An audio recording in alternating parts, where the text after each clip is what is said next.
Mga kababayan, ma'am sir, this is Jom, the Filipino channel ang inyong pong lingkod. So today is January 13, 2026 at andito tayo ngayon sa may bandang Araneta Avenue. Dito yan sa may corner ng Quezon Ave. Pakanan pa lang tayo dyan, pauwi na rin.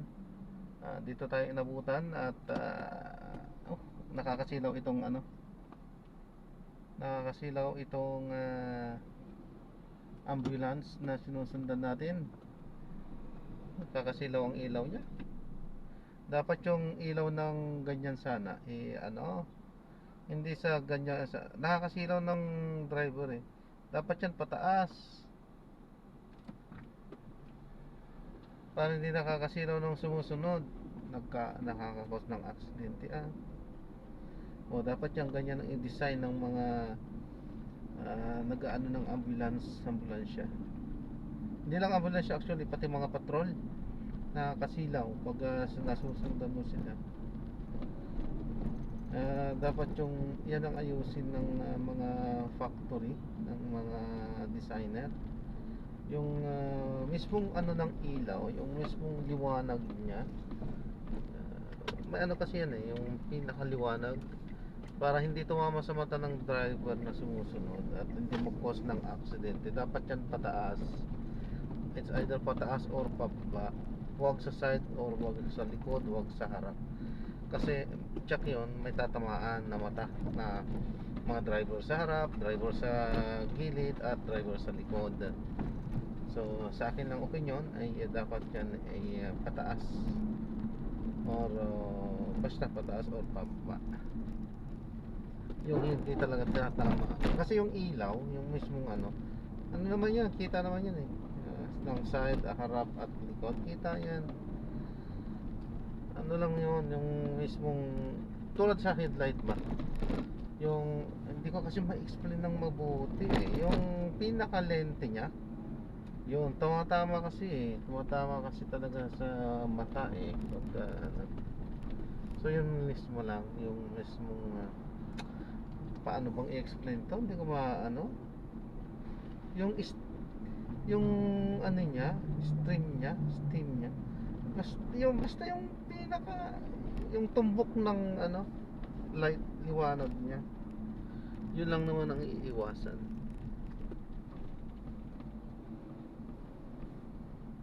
Ba't pa tayo nakapunta? Ba't ba naging topic natin yan? May nasundan kasi tayong ambulance. Dito sa ating live ay hindi yan nakikita. Dito sa ating kasabayan, nagra-live tayo, and then kasabayan ay ito, naka-record po yan. At malayo pa naman, sa Araneta pa lang naman tayo, kaya medyo mahaba pa ito. Malamang ito ay hindi ma-upload sa YouTube sapagkat I mean sa Facebook, sapagkat sa Facebook ay nagli-limit lang ata sa 10 minutes. So hahaba to at mamaya patay-patayin din natin yan para naman na hindi masyado mahaba. Yan, wala naman tayong topic, tayo, makinig tayo ng mga nagbabagong balita at mga talakayan. Plans of fire extinguisher and other fire safety equipment sa lahat po ng aplikante o requesting party ng any business entity. Colonel, nabanggit pala ni SILG na nasa 10,000 fire inspectors tsaka matataas ho na opisyal ng BNP at talagang isa subject. Bakit ho ganun karami? Tsaka ano ang bubusisiin, sir? Ano ba to? Meron ba rin kayong parang tara-tara system o lumabas na naman ang pangalan mo? Ikaw sa lahat ikaw ang may pinakamaraming reklamo, ika nga partner. Ganun ho ba ang gagawin? Opo, kaya isang yung natin, yung measures natin laban dyan, yung for utilization na nga, yung 14,000 na forced to talk over cellular or yung body cam para talagang may transparency na po in the conduct of fire safety inspection and other investigation or fire operation. So, nare-record po yan live or natatransmit yan ng live at nare-record pa kung kailangan i-review. So isang kaparaanan yan. At meron din kaming yung EFSIC namin, no? Oo, Ito yung oo. Electronic Fire Safety Inspection para to dismantle rin yung opportunity for corruption sa mga frontline services. Pero ito sir, itong mga binagit ninyo, gagana lang sila pag on duty yung mga personnel, ganun po ba? Yes po, talagang nasa standard operating procedure namin. Pag nag-conduct ng fire safety inspection sa mga establishment, ay meron pong yung, kung tawagin natin as of now, yung body-worn camera or yung push-to-talk over cellular, yung POC. O paano sir kapag off-duty ginawa yung transaction, kagaya nito yung sa particular case na binagit po ni SILG, eh kamag-anak daw nung isang inspector, allegedly, yung supplier. Paano po ang magiging pagtugon sakaling off-duty ginagawa yung illegal na transaction? Ay mahigpit rin po namin ipinagbabawal ang mag-conduct ng inspection na wala sa tamang kasukutan.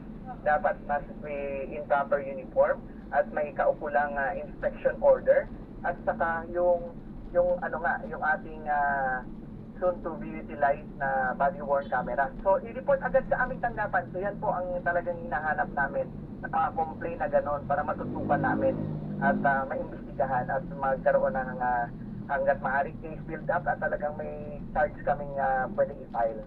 Oo, pero magkakandak ba sir na Yes po. parang lifestyle check sa hanay po ng mga tauhan ng Bureau of Fire Protection or audit dun sa kanilang sa inyong mga personnel? May ganun bang parang hakbang in the future at dito po sa inyong Bureau, sir?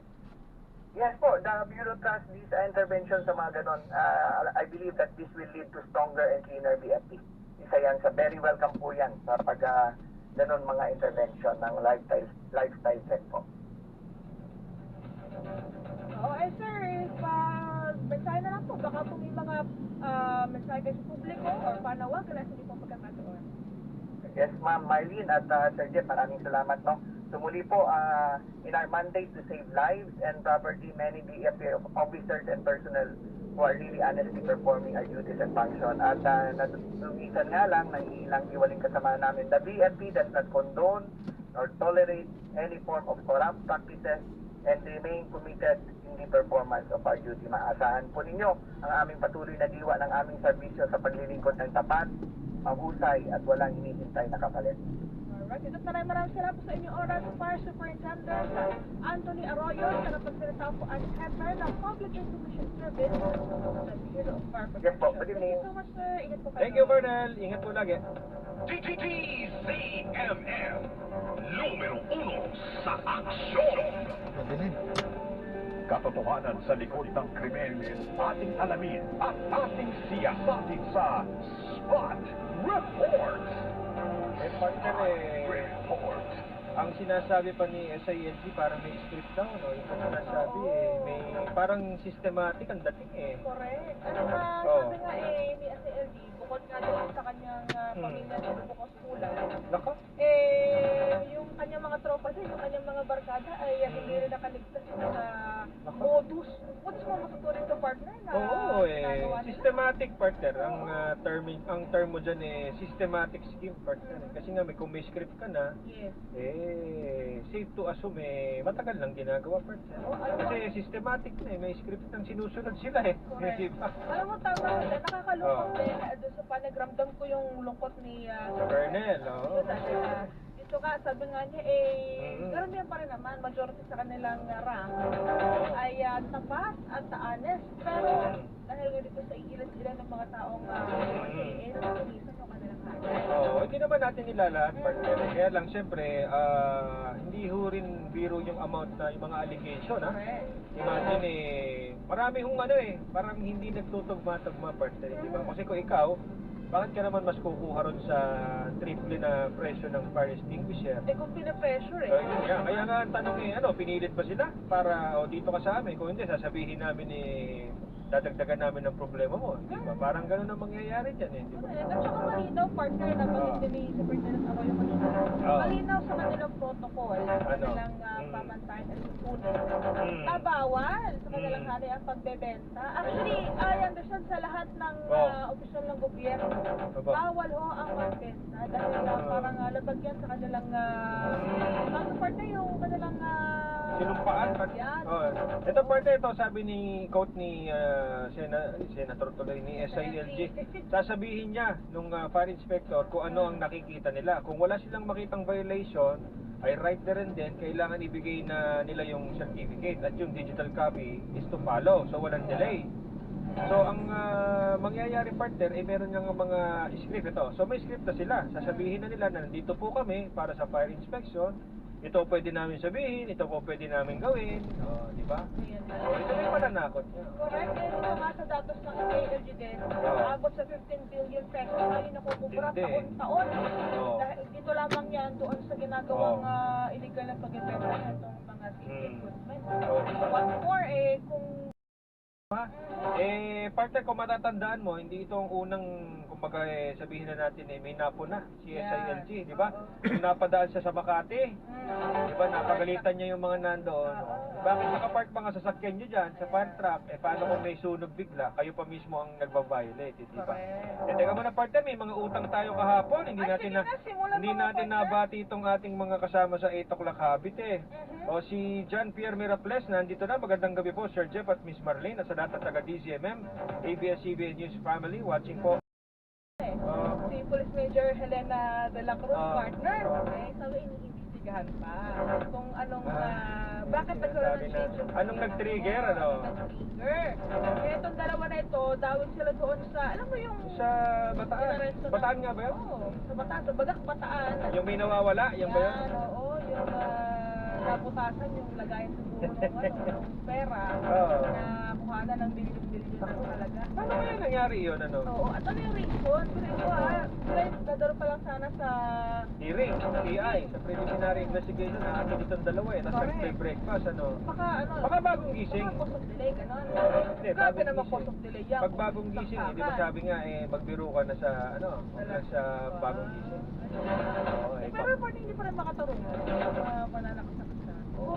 Ang ano yun, doon parang in-undergo na sa examination itong suspect. Dahil nga doon sa kanyang biglang change of behavior. Saka dapat talaga partner regular din ng ano, lalo na sa law enforcement, ano. Kasi syempre wag ho yung minamaliit diyan. Talagang sa mga operation saka sa mga trabaho minsan meron nung hindi niyo napapansin, may epekto sa inyo yan psychologically, di ba? Baka lang naman, hindi ba? Mailam na mag-check.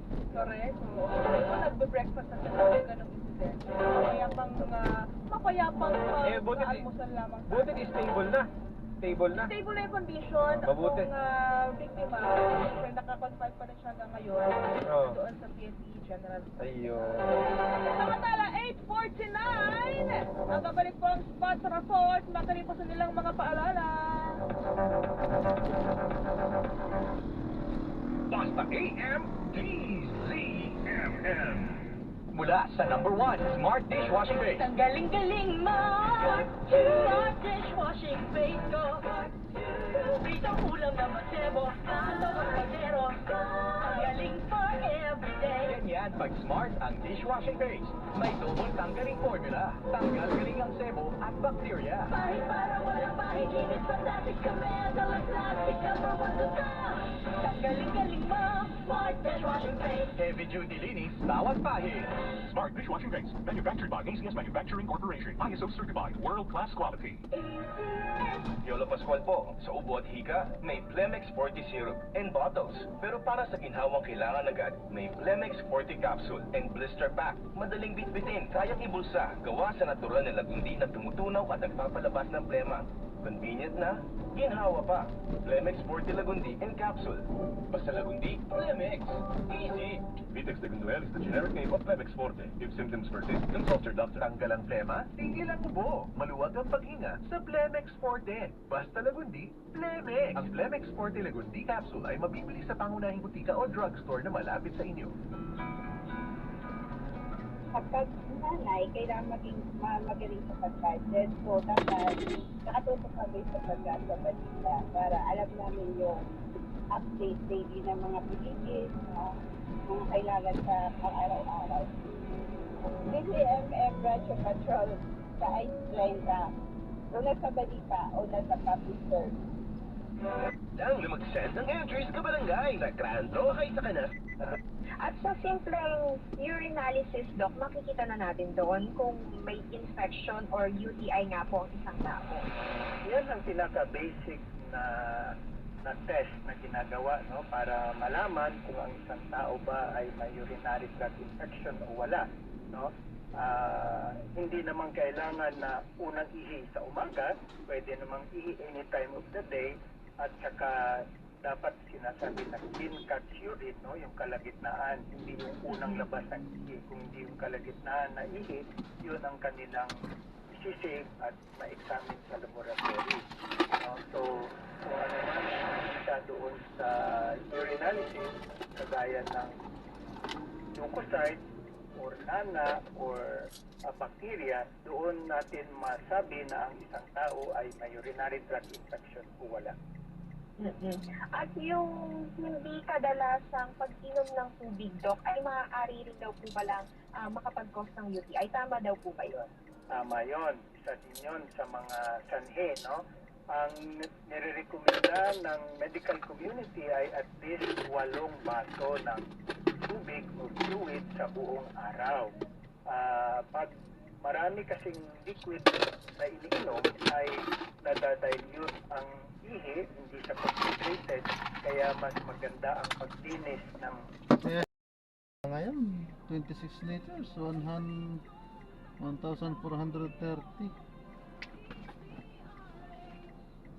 Hindi ko alam. Nag-iiba-iba talaga yung konsumo ng makina. Hindi ko alam kung ano nangyayari. Sadya lang talaga sigurong ano. Pero ramdam naman yan sa makina. Actually, ramdam ko talagang ang ganda yung bigay ng accelerator ngayon. Kung i-detain ko talagang ibibigay niya. Yun nga lang, syempre yun ang katumbas nun. Kaya nga ang ganda ng arangkada. Kasi ang ganda yung bigay ng gasolina. Gusto ko pa yung yung parang pipilitin mo pang umangat yung gumagano'n ka pa. Kasi yun, punong-puno ng hangin. So matipid yun. Kasi yung ito, gaganon siya. Ang ganda, sabi tapos ang ganda ng bigay, ang ganda ng takbo. Ako po, kabahan ka na nun. Ang ganda nga ng takbo, pero ang ganda rin ng kaya ng gasolina. 6,000, sir. Thank you. Marami-rami na rin pala. Tuloy-tuloy mo na, bossing. Malay mo, baka may mga appliances sila next time na maganda. Oo nga. Ngayon, wala pa talaga Wala sa pa. amin. Ipunin muna.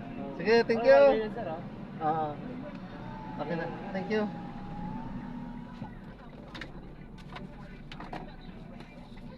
Naka 6,000 points na ako dito sa aking gasolinahan, Clean Fuel. At Petron, dami ko na ring points doon. Yan lang yung isa or dalawa sa mga pinagagasolinahan natin. Nagasolinahan din tayo sa iba. In fairness naman din. Shell, Caltex, at kung saan-saan pa, Uno, ganyan. At kung saan-saan pa, nagagasolinahan din tayo dyan.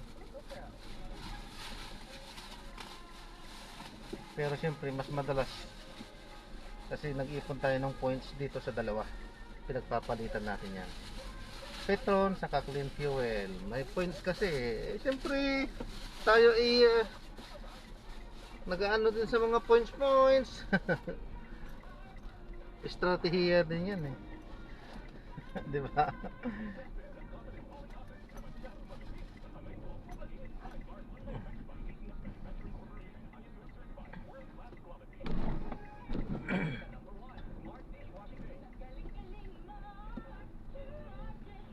Ayan, so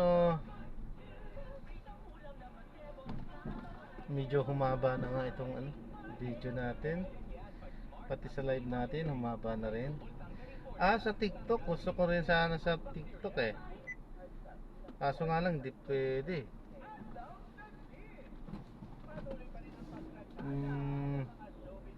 Ayaw niya nang nagmamaneho, stricto masyado.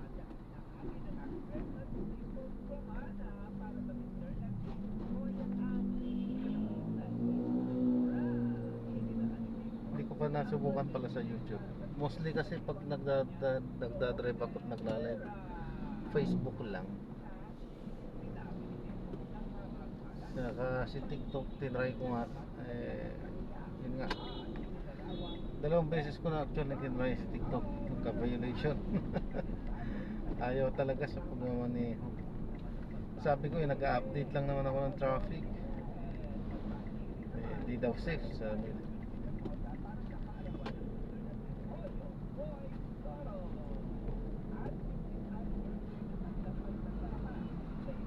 Laki ng gasolina. Bali sa user na ano natin, 21, 26. So 5 to 6 liters ang dumagdag. Laki ah. Yung user na konsumo natin. Ay, laki ng dumagdag.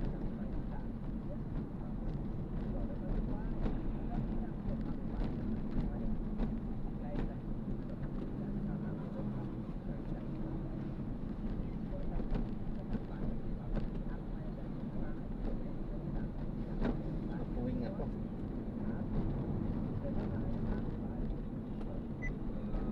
Taon, pero sa bagong taon na to ay talagang pinungaran tayo ng pang ano, Walang nanonood sa ating live sa mga barko Facebook. ng China sa pamamagitan nitong China Coast Guard vessel at yung kanilang PLA. Kayo na po ang magkwento. Baka anong oras po nangyari ito kahapon, Rear Admiral Trinidad, sir?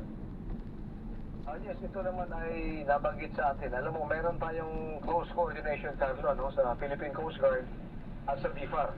Na tuwing meron mga incidents, nagbibigay alam kami sa bawat isa. Para iisa yung, ang tawag namin dyan, Common Operating Picture, malalaman namin. So ito, ayon sa report na Coast Guard sa atin, ay nangyari kahapon, mga bandang tanghali, alas 12. Oo. Yung isang fishing boat natin, yung Prince LJ, na papuntang fishing ground siya sa vicinity ng Baho ni Masinloc, sapagkat yun naman ay traditional fishing grounds. Noong siya ay nasa mga 16 nautical miles from the fishing ground, hinarang siya ng isang Chinese Coast Guard vessel. Nasa bandang likuran naman ay meron isang PLA Navy. Tama, parang pop-up yan ha, nasa gitna. Oo, hindi naman siya napapagitnaan, pero ang napansin kasi natin sa 2025 compared to 2024, tuwing kumakandak ng coercive and aggressive action ng Coast Guard, ay nasa vicinity ang PLA Navy. So yun ang nangyari kanina ay kahapon, pero hindi naman siya umabot sa punto na kagaya ng mga nakaraan na bubungguin ka, i-water cannon ka, may mga aggressive maneuvers na talagang dikit. Ito naman nila sa mga 30 meters naman ang distansya mula sa ating fishing boat na ina-announce siya ng mga siren, ano? Kumbaga tawag nito, wang-wang dyan sa kalsada at pinapaalis. Ito naman ay napunta na ating Coast Guard vessel, yung ating BRP Cape San Agustin. At nakapagbigay naman siyang tulong. Mga bandang hapon na ito, alas 3, mga alas 4 na. Chinek nila ang kapitan at mga crew, okay naman sila. Nabigyan ng fuel, pagkain yung ating fisher folks. At ito ay programa natin Coast Guard at BFAR. So, kumuloy naman siya sa kanyang fishing ground. Kung hindi nakaabot doon at hindi napadpad doon yung Philippine Coast Guard, malamang-lamang, baka ito'y inabot na naman ng water cannon. Posible yan, Carlo, sapagkat nakikita naman natin na pag may presensya ng ating government law enforcement agencies o yung Philippine Navy, nagtotone down naman sila sapagkat alam nila, nakukuha ng video itong mga ginagawa nilang coercive and aggressive actions. At meron din report sa panig nga ng AFP na nitong unang linggo pa lamang ng buwan ng Enero ay talagang dumami ang barko ng China sa 4 na features ng West Philippine Sea. Hindi naman ito malaking increase compared sa average na minomonitor natin. Sapagkat ang previous report naman natin is 2021 PLA and Chinese Coast Guard. Itong coverage naman natin for the first week is 41 pero 17 doon mga maritime militia. So if you remove the maritime militia, 24. which is close to the 21 average for the past month, past quarter, na namumonitor natin. Ganun pa man, yung kanilang presensya, illegal pa rin yan sa ating EEZ. Pero ganun pa rin ang kanilang forma, talaga nagkukumpulan sila. Pagkakadikit, magkukumpulan. Hindi naman, sapagkat itong report na ito ay covering 4 fishers, 4 power shows na minamonitor natin. At spread out naman sila. Ano pa ko yung mga napansin natin na mga bagong mga gawin nila, bukod doon sa sinasabi natin na nitong mga nakalipas ay talagang lalo silang naging agresibo. Yes, kung mapansin natin, we look at patterns or trends na kailangan medyo mahabang period of time. So we monitor yung 2024, we check vis-a-vis 2025. Nakita naman natin na mas dumami naman yung na-monitor natin compared to 2024, yung mga na-monitor sa 2025. And then yung mga PLA, mas dumidikit na sila. Pagkasama ang Coast Guard, mas dumidikit na ang PLA Navy, ang mga gray ships kung tawagin sa mga white ships nila. Pag ito ay nagkakandak ng mga coercive and aggressive actions. Compared to 2024, hindi gano'ng lumalapit ang mga gray ships nila. So sa mga ganitong sitwasyon na talagang nagpaparami sila ng mga barko, yung visibility ng kanilang mga militia ay nandyan, ano ang nagiging epekto nito sa mga mangingisdang Pilipino? Alam mo, ang effect nito is, number one, natatakot sila. Dahil tinatakot naman talaga sila, may mga coercive and aggressive actions. Ang sagot naman natin dito, kailangan mas maraming presensya ng ating law enforcement at yung ating Philippine Navy. And to include the Philippine Air Force conducting air surveillance flights. Sapagkat sabi ko nga, the absence of government presence would embolden them, lumalakas ang loob ng kabila, to conduct these illegal actions. So ang sagot natin dyan, kailangan mas paigtingin natin, mas padamihin natin yung ating mga patrolya, yung ating presensya sa ating karagatan. Kaya lang ang ginagawa nila pagka nakikita nila tayo, gusto nilang bawasan naman yung ating pwersa sa pamamagitan ng pagbabangga, sisirain yung ating barko. Kasi alam naman nila pagka nasira yan, titake ng ilang panahon yan dahil kinakailangan kumpulin yan. Kinakailangan asikasuhin ang kastusan nilang malaki, mas marami pa rin tayo. Kaya, so ano pa ho yung mga malalaking paghahanda ng pwersa ng Pilipinas nitong 2026? May mga inaasahan ba tayo karagdagang mga floating asset para makatulong dito sa West Philippines? Yes, may mga for delivery naman tayo ng mga gamitan ng Philippine Navy. Actually, not only the Philippine Navy, the entire AFP. But kung pagtuunan natin ng pansin ang ating karagatan, yung ating Philippine Navy, may mga parte naman ng mga barko for delivery of the ship.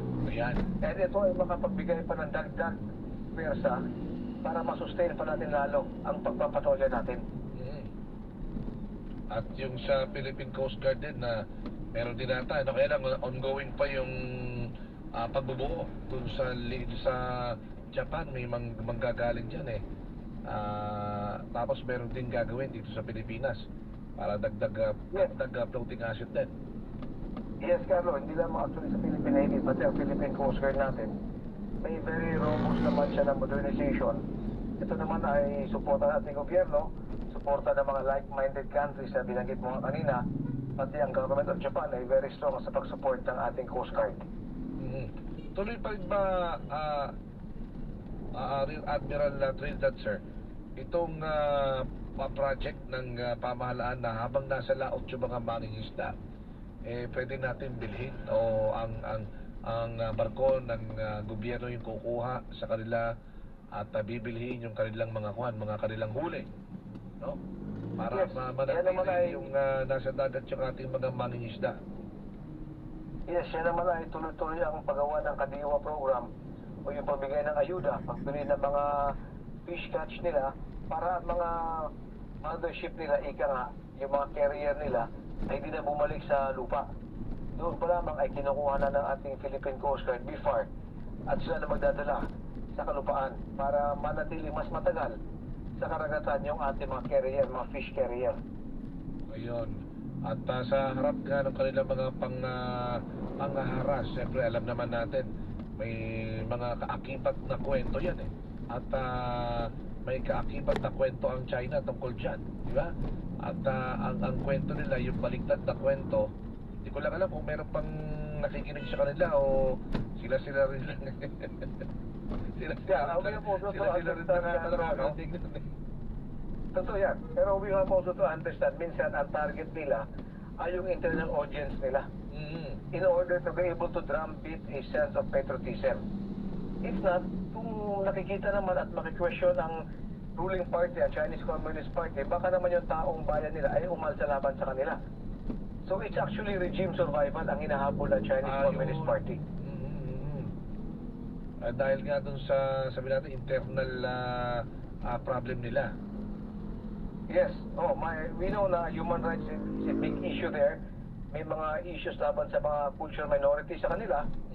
And pag ito naman nagising, ika nga, that's why state controlled ang social media, ang publication ng mga narratives, mga messages, is designed. Iba yung panloob, iba yung panlabas pang international. At ang nakalulungkot nga lang, maging dito sa atin, merong mga may mga tagapagsulong sila nung sarili nilang kwento. That is part of their statecraft through the United Front Works. Ano to UFW? Ito yung mga iba't ibang, to the different instruments of power. We look at economic, socio-cultural, political, na may mga efforts sila to be able to co-op yung tao sa target na bansa nila. For example, sa Philippines, yung UFW very active yan. Kung mapansin natin, may mga narratives na pro-China, pro-Chinese Communist Party. May mga tao na nagsalita na bakit natin gigirahin yan, samantalang we have very good trade relations with them. So kailangan yung ating taong bayan, very keen, very discerning. Aling mensahe ang false narrative, ano ang katotohanan.